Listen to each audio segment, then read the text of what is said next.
السلام عليكم ورحمة الله وبركاته، عاملين ايه يا حبايبي؟ يا رب ما تحرمش من وجودكم ابدا، ولا من مشاهداتكم الجميلة، ولا من لايكاتكم الحلوة.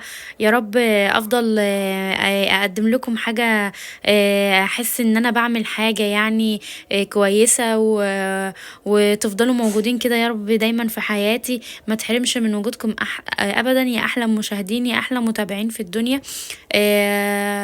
لو اول مرة تشوف قناتي ممكن تشترك في القناة وتحط لايك وتفعل الجرس. انا مش عارفة متلخبطة ليه في الكلام يا جماعة وانا بسجل لكم. طبعا النهاردة بنعمل مع بعض طريقة الفطير. النهاردة بقى بنعمل مع بعض طريقة الفطير. يعني الواحد راح يسأل على الفطيرة لقيتها ب100 تقريبا أو ب150. فيعني ايه، قلنا نعمل كده في البيت وتبقى اقتصادية وحلوة. فقلنا نعملها مع بعض، ماما بتعملها بالطريقة بتاعتها. طبعا ماما بتعملها بالطريقة اللي هي القديمة اللي واخداها عن ستها وامها وكده. فقلت ايه اشارككم بيها، هي طريقة بسيطة وسهلة. طبعا جابت جبنة دي اللي هو متعدد الاستخدامات ده. جبنا كوبايتين ونص دقيق. عجناهم بمية وملح وسكر، يعني ربع معلقة سكر ونطرة ملح. وعجناهم كويس وزيت. وسبناهم يرتاحوا زي ما انتوا شفتوا في الاول كده، وبعدين جبنا بقى سمنة وحتة قشطة حلوة كده. قشطة بلدي. سيحناهم مع بعض. ورحنا ايه، مقرصين بقى ايه العجين زي ما انتوا شفتوا كده مقرصين. طبعا ما عندناش طبلية يعني، فماما قالت تتصرف.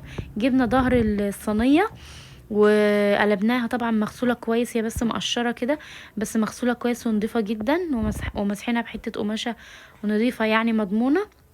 وزي ما انتوا شايفين خدنا بقى التقريص بعد ما قرصنا كده ايه، كورنا كل حته كده على قد الفطيره اللي انت عايزه تعمليها. يعني عايزه تعملي فطيره كبيره، عايزه انت اللي بتتحكمي في التقريصه اللي هي الكوره دي.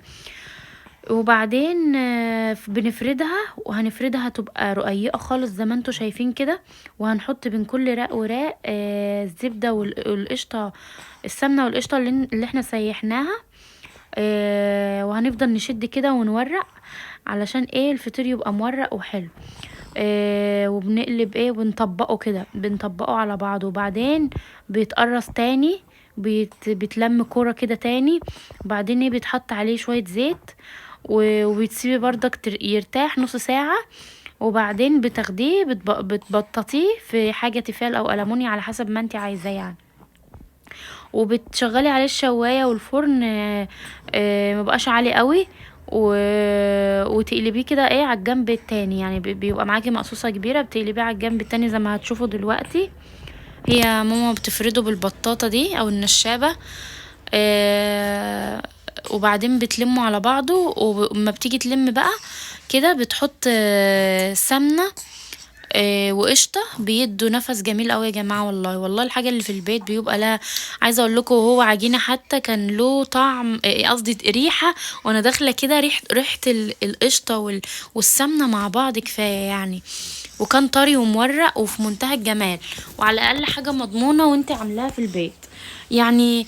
والله بكوبايتين دقيق وشوية مية اتعجنوا، وكل اللي عندك بقى ايه شوية سمنة وحتة قشطة. يعني لو مفيش قشطة مفيش، بس مش لازم، بس القشطة بتخليه في حتة تانية الصراحة يعني. طبعا بنعمل مع بعض واحدة تانية اهو. بتفردها، وبعدين هتورقها، هتفضل تشد فيها كده في الطروف عشان تبقى رقيقة خالص، وبعدين تلم على بعضه. وتحط السمنة والقشطة. وبعدين ايه، نبطط تاني دي بقى في اهي لما اتلمت وسابتها ترتاح. بتحطها بقى وتبططها تفردها بقى، يعني مش تبططها، بتفرد في الصينية. ده منظر الكور لما عملناها. بنفردها بقى في الصينية دي، ده منظر الفطيرة بقى. يعني احنا عملناها صغيرة، يعني على قد تاخديها كده شكل الرغيف. ما حبيناش نعملها كبيرة، واحدة كبيرة او 2 كبار، حبينا نعملها واحدة صغيرة.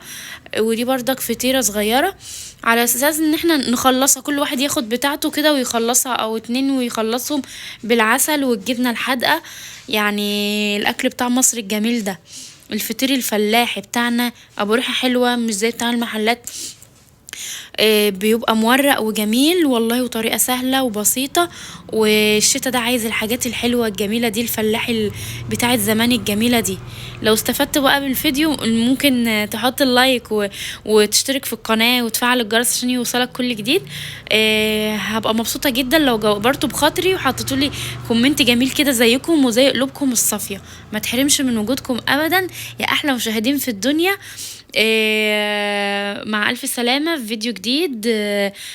نعمل حاجة جديدة مع بعض إن شاء الله.